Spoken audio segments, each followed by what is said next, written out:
tuition. Hi, I'm Michael Mortilla, and today I'm here to talk to you about college tuition prices.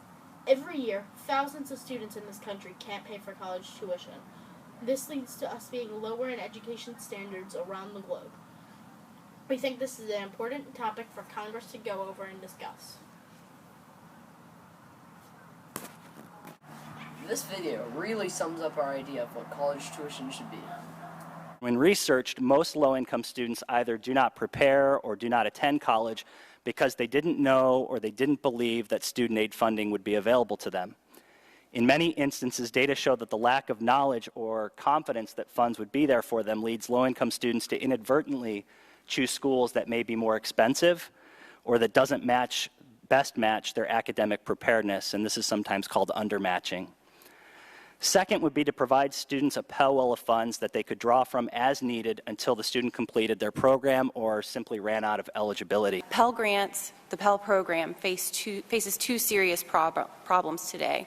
First, the increasing cost to the taxpayer and its failure to serve students well. The program, in short, is too expensive and too few students graduate. By returning the Pell program to its roots, it's possible to trim costs while improving student success and access. Thank you.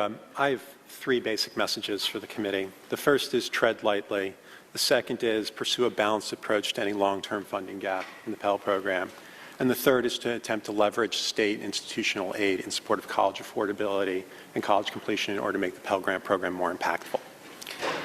I'm a maximum Pell Grant recipient, first-generation college graduate. I am one of many success stories out there. There are millions of folks who have overcome far more significant hardships than I have and have accomplished far more, which leads me to my first point of treading lightly. The Pell Grant program has been very successful. 40 years ago, the percentage of low-income students who were pursuing a higher education was less than half of the percentage today. We have cut the gap between low-income students and upper-income students in pursuing higher education by 40% in those 40 years. So Pell is making a difference to millions of lives, as has been discussed, at least with respect to access.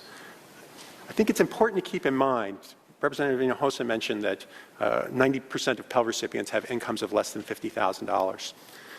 For those with incomes between $30,000 and $50,000, after you add up grant aid, scholarship aid, whatever the feds expect to pay out of your pocket, students still have unmet need of some $11,000 to pay for 1 year of higher education. And they're filling that unmet need with loans, with additional work, eating ramen noodles.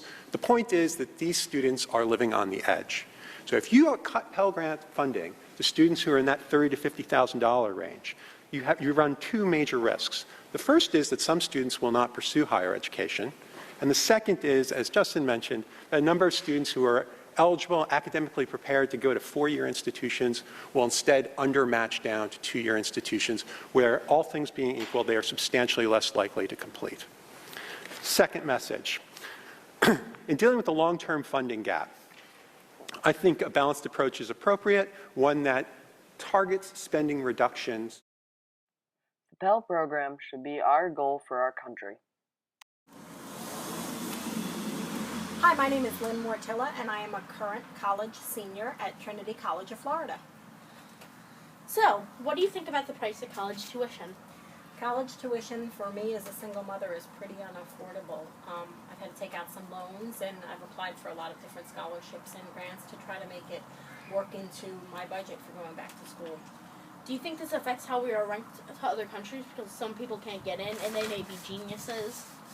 I think definitely the college application process and price being a barrier can certainly set us apart from some other economic countries and how they allow for education in their countries. So I definitely think Americans are much more challenged than in some other places.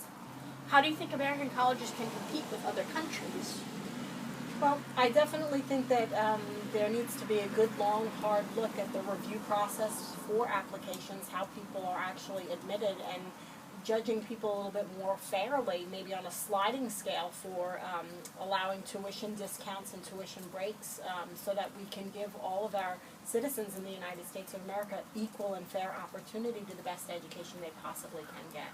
Okay, thank you for sharing your time with us. Thank you.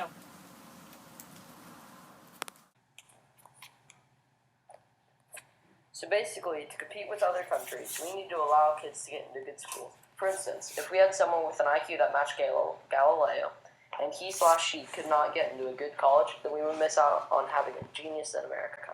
I see what you're saying, but we need to allow kids to get into good colleges. But what happens when the colleges run out of money? Well, then the government could probably step up and help the people who will later, in turn, help the country. Just like the Pell Program. Okay, that makes enough sense. Well, that's a good point. I think that's all it holds for today. I'm Michael Mortilla. And I'm Jacob. Have a nice day.